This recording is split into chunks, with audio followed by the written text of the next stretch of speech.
Meaning of J Edgar Hoover.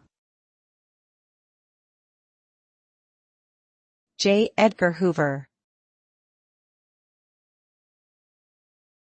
J Edgar Hoover. J Edgar Hoover. J Edgar Hoover. J. Edgar Hoover was an American law enforcement administrator who served as the first director of the Federal Bureau of Investigation, FBI, from 1935 until his death in 1972.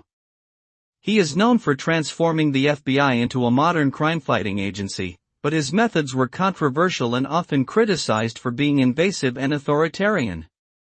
Hoover's legacy is complex and debated, with some seeing him as a dedicated public servant who fought against organized crime and communism, while others view him as a power-hungry bureaucrat who abused his authority to undermine civil liberties.